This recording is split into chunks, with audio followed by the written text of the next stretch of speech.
Hi, this is Dina. In today's video, I'll be creating a watercolor effect embossed card featuring Gina K's new 3D Fancy Dogwood embossing folder and my new Ladybug garden stamp set. Almost all the supplies I'll be using in this video today are products of Gina K Designs and will be linked in the description. If you're following along, here's a few supplies that you will be needing. A stamp set. I'll be using the Ladybug Garden stamp set and die set. The 3D Fancy Dogwood embossing folder from the April kit called Sweet Celebrations. The Dogwood coordinating dies that come along with the bundle. A piece of watercolor paper. Paintbrushes. A spray bottle filled with water. Paper towels, and dye ink. I'll be using medium cranberry, butterscotch, ocean mist, and craft, and I'll even throw in some grass green. You'll also need a stamping tool, a heat gun, coloring mediums, cardstock, a die cutting machine, and an old paintbrush. I'll begin by putting some dye ink on a non-porous surface. Using my distress sprayer, I'll dilute the ink and spray a little bit of water on my paper as well. Then I'll gently dip the paper into the ink and pick up some of the color. I'll spray the paper again with some water so that the colors begin to mix together naturally. And then I'll start adding some drops of ink with my paintbrush where I want to intensify the color. As I do this, I keep in mind where the embossed flowers are going to be.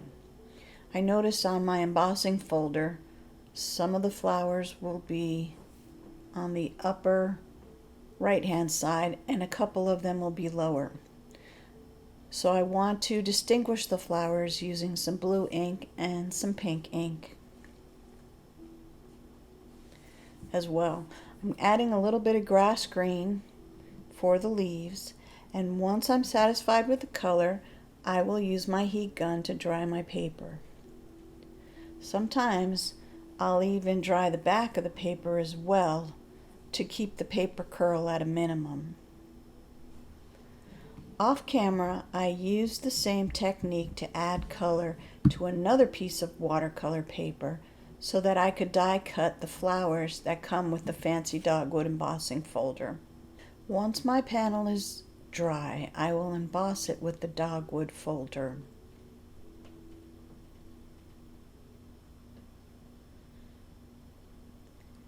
Then I will place the die-cut flowers into the depressed side of the embossing folder where they will fit perfectly in their coordinating spots. I'll run them through my intracut machine to emboss the die cuts.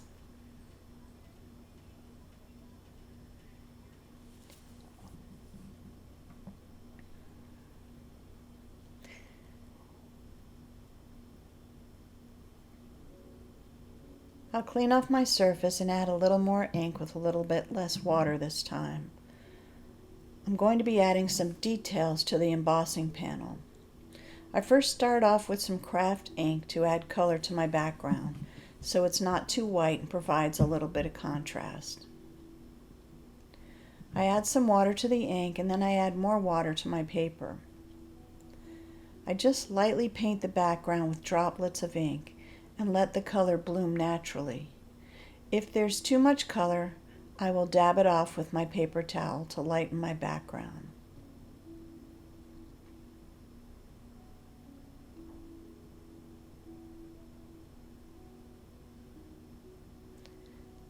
I'm using a very loose method, and the water is really going to do most of the work for me.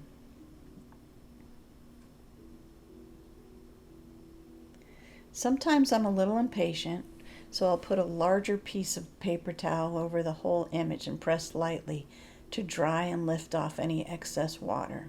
And then I'll begin a new layer for my background to add even a little more extra color where I think it's needed. And once that's done, I'll use my heat gun again to fully dry my panel. Now I'm going to begin adding some details to the embossed flowers. First I'm going to work with the butterscotch to distinguish the centers of each flower. Because my panel is dry, when I begin this process, the butterscotch sits over the centers nicely. Sometimes it might take a couple of different coats, but you can see the centers pop out. Now I'm going to add some ocean mist to paint some details on the blue flowers. I'll deepen parts of the flower with color and very lightly add some veins to the petals. I really only want to just a hint of details on my background, as not to take away from the beautifully embossed flowers that the 3D folder has created. I'll be doing the same for the pink flowers. This process may take a little bit longer, but because these flowers are visible once my card is finished, I don't want them to look like they're just a blur in the background. So I'm going to go ahead and finish off these details and then I'll be back.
Okay, now that I've finished adding some details to the flowers, I'm going to add some white splatters using white opaque ink. You can also use some white paint for this step, but you'll need to thin out your paint quite a bit to get a good splatter. I'll add a little bit of water to my ink to make it looser so I'm able to shake the splatters off my old paintbrush. I like to use two hands when I want to add a lot of splatters at once. I'm going to do the same with my die cut flowers. First I'm going to add a little bit of color to add some details. These flowers are going to be forefront and I want to be able to set them apart without fading into the background.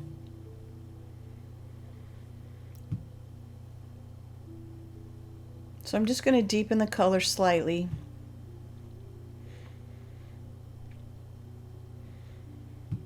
using the same process I used for the background. Only if you noticed when I die cut these flowers, they were a little bit lighter than the flowers in the background.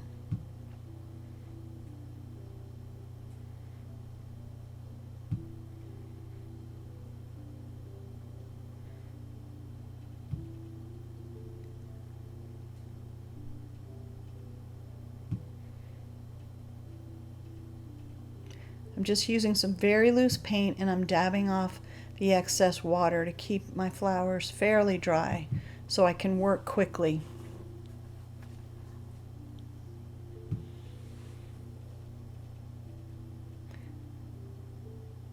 I almost forgot the centers. Again, I'm using butterscotch. I think it goes really nicely with the cranberry. And now I'm going to add some splatters to these flowers as well, just to keep everything cohesive. And then I'm going to set my panels aside to fully dry while I work on my ladybug. So using my stamping tool, I'll stamp my ladybug image using Gina K's Black Onyx dye ink on white cardstock.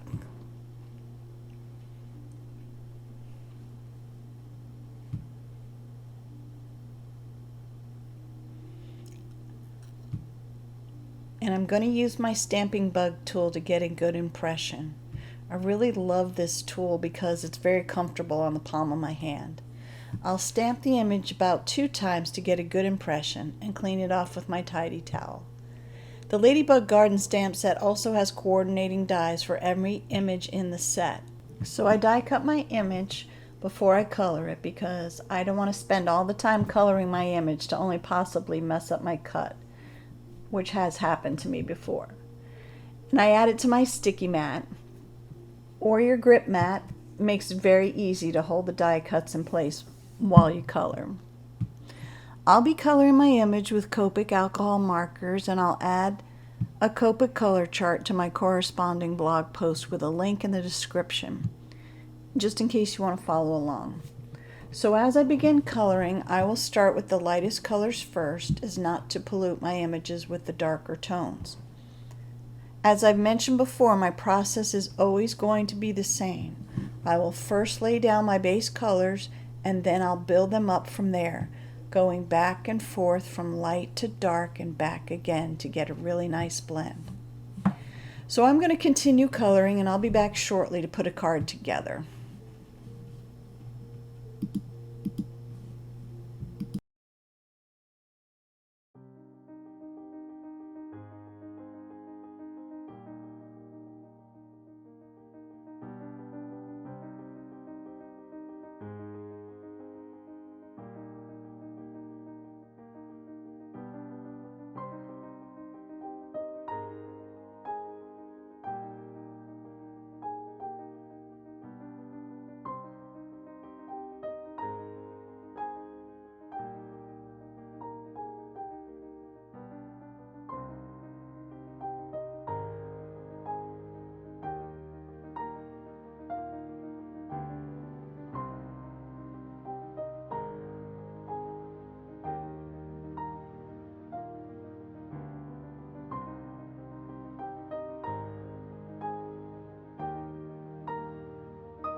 Okay, so now that my coloring is finished, I want to add a few highlights with my white gel pen to make my little ladybug extra cuter. I've decided I wanted to heat emboss my sentiment on a black strip of paper, and even though the stamp set comes with coordinating dies for my sentiments, I'm going to use a sentiment strip instead. So using my stamp tool, I will add a piece of black onyx cardstock and dust it off with some anti-static powder. This will help keep the embossing powder only where I want it, and in this case, only on my sentiment. So I'm going to stamp my sentiment using Gina K's embossing and watermark ink. I'll stamp it a couple of times so that enough of the ink will capture the embossing powder.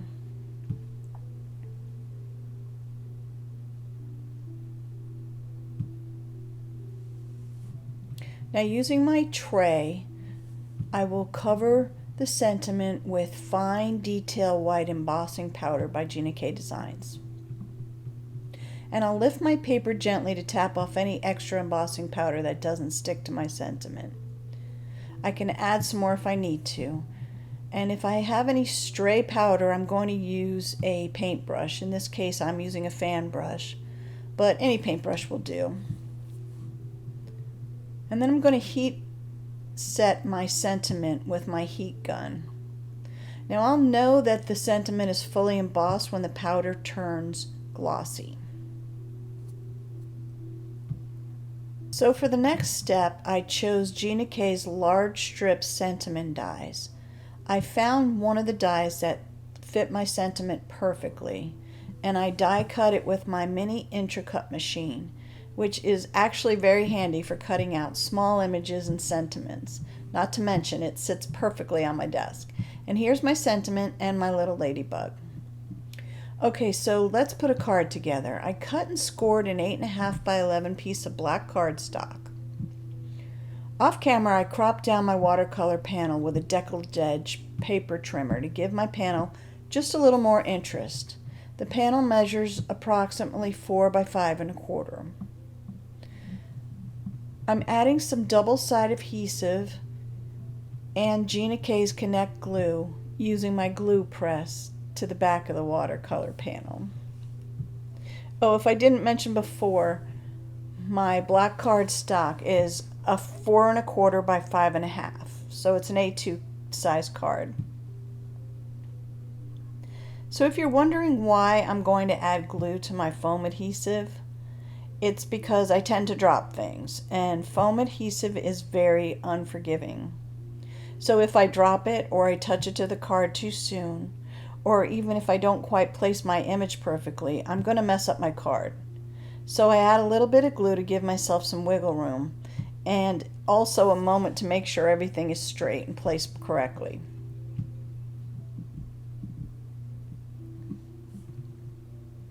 I center my panel over the top of my card and press it down securely. Once my panel is secure, I'm going to add the die cut flowers in their perspective spots. I'm also going to use some foam adhesive for this because I want them to pop up and really show that 3D effect.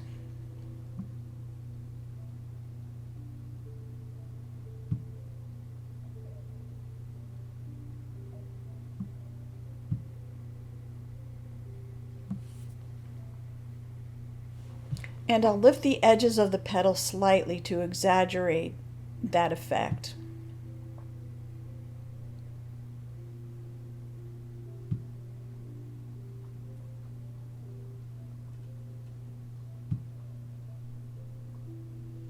Once my flowers are in place, I'm going to grab my little ladybug and I'm going to add a piece of foam adhesive only to her little bottom so I can tuck her under and over the smaller flower.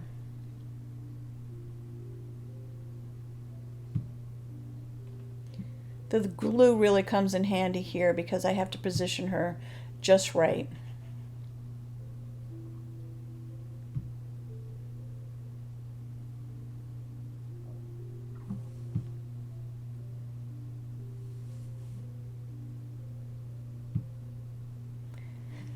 Then again, with some foam adhesive and glue, I'm going to add my sentiment to the upper center of my watercolor panel.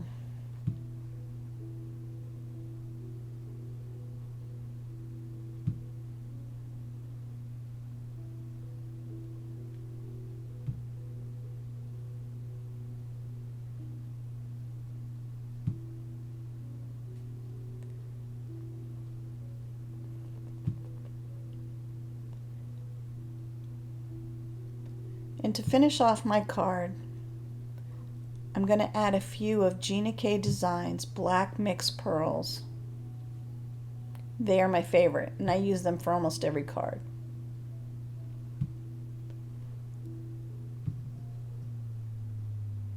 And so I'm going to use the rule of threes to draw your eye into my card.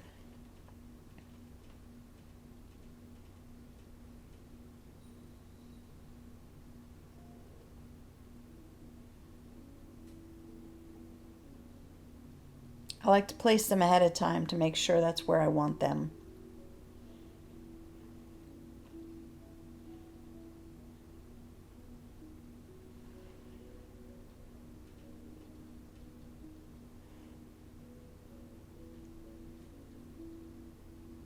I'll add a little more glue.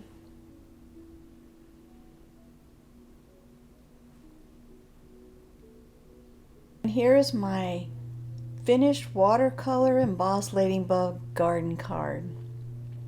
Well, I hope you've enjoyed this project today and you'll give it a try. I will have all the Gina K Design supplies that I used in this video listed in the description, and a full supply list and a Copa coloring chart on my coordinating blog post. If you've enjoyed this video today, please consider giving me a like and subscribe to my channel so I can continue to bring you more videos, tips, and lovable crafting projects. And be sure to hit the bell to be notified when I drop another video. Thanks so much for spending time with me today. Have a great day, and I'll see you next time.